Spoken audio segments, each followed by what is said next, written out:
Are you tired of paying rent every month and having nothing to show for it? Home ownership provides several benefits. In addition to the satisfaction of being a homeowner, you can enjoy tax deductions, say goodbye to your landlord, and most importantly, start building equity. Owning your first home can be both exciting and a bit nerve-wracking. It seems obvious, but the first step to buying a house is making the decision to buy. Grab a piece of paper and write down all of the reasons why you want to buy a house. Determine how long you want to live in the new house. Does buying still make good financial sense? Can you afford a house that will meet your list of requirements? A good rule of thumb is your mortgage payment should not exceed 1/3 of your net monthly income. Are you planning on having children? Are you thinking of starting your own business? Talk about neighborhoods, schools, and economic factors liable to affect the value of a home. Also, remember that owning a home can be very time-consuming. The weeds never stop growing. Plus, it seems like something always needs to be fixed, repaired, or painted. So make sure you have the time and the money to put into your home, or your investment won't appreciate as much as you'd like it to.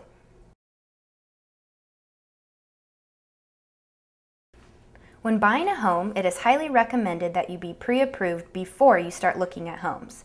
Being pre-approved will inform you of your maximum affordable home and save you from looking at properties outside of your price range. So, where do you even start? A good place to start is to contact a loan officer or contact your local bank and have them take an application on you. It's also good to work with someone who you trust because this is one of the biggest investments you'll ever make. Also, for comparison, you may want to check 2 or 3 different banks and lenders.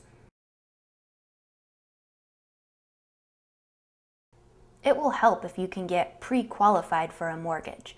A pre-qualification is a verbal statement saying that you are qualified for a specific amount. Your loan officer can write a letter in which you can give to your real estate agent. Your real estate agent can then use this letter when negotiating a deal. Here are the items that banks and lenders will look for when getting you pre-qualified. Ideally, you will need 2 years of credit history and 3 to 4 trade lines showing up on your credit report. Trade lines include items such as car loans, credit cards, student loans, plus others. It is very important to pay your bills on time and to keep your credit history clean. Your credit scores will determine your interest rates, your choice of loan programs, and if you qualify for 100% financing. Most lenders require a 2-year job history in the same line of work. If your major in college was related to your current job position, that counts towards your 2-year job history, including your bank accounts, stocks, mutual funds, and retirement account. It is a good idea to have 2 months' worth of reserves. This will help in obtaining a pre-approval, plus it is always good to have money saved in case of an emergency. The purchase price and loan amount must be suitable for your income. After your loan officer calculates your debt-to-income ratios, they will give you the loan amount in which you are pre-approved for. Based on your individual situation, additional documentation or verifications may be required. Common documentation includes past 2 years W-2s, last 2 paycheck stubs, and 2 months bank statements.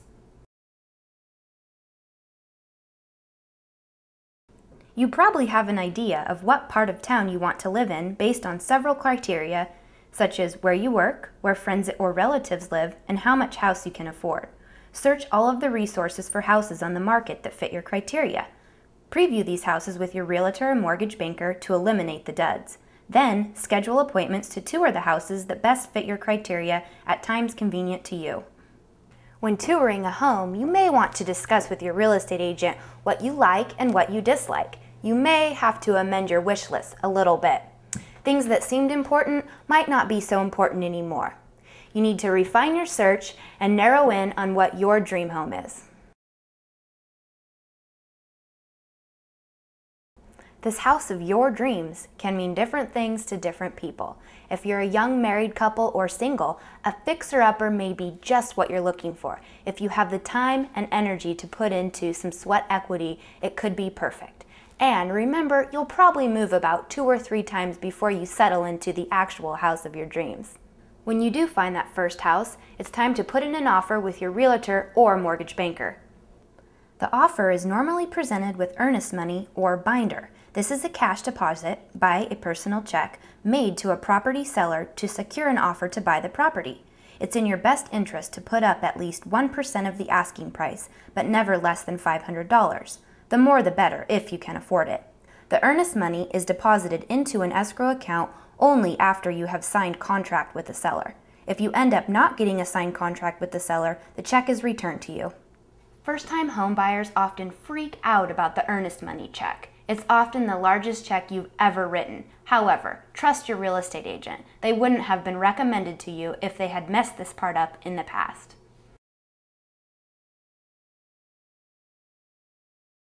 How well do you sleep at night? Well, get ready for some tossing and turning. So you found the house, you've put in the offer, and you've written a big, scary check. Now what? You wait and wonder. Have I offered too little for the house? Have I offered too much? Can I actually afford the payments? It is common to receive a counteroffer when the initial purchase offer is submitted. Don't let this discourage you. Discuss the counteroffer and decide whether or not to accept it. Submit your own counteroffer or reject the counteroffer and move on. Try to avoid having any type of emotional attachment to the house at this time. Your emotions can lead to buyer's remorse. Before you start negotiating the deal, set limits on how much you're willing to offer for the place and be sure to stick to those limits. During the closing period, you will be working with your mortgage lender to close the loan. However, since you were pre-qualified before you started looking at homes, you're already that much closer to the end. Just gather the necessary property information your lender needs to close the loan. You will receive a good faith estimate of closing costs at the time the loan application is submitted to the lender. The estimate is based off of the loan officer's past experience and may not include all the closing costs. Your realtor or mortgage banker will be glad to review the good faith estimate, answering questions and highlighting missing costs and estimates that may even be low. There is always the option of negotiating the closing costs with your seller, especially if you are in a bidding war or if you've offered more than the asking price. This is a good time to get advice from your real estate agent or mortgage broker. However, it's not the time to get picky. Also remember that the actual closing of the deal may be 30 to 60 days out in order for the loan to be approved and finalized. Plus, you'll have to negotiate a closing date with the seller. Be respectful to the seller because they're probably closing on a new home loan too, and maybe they want their kids to finish out the school year. Like I said, be respectful because you'll be a seller someday too.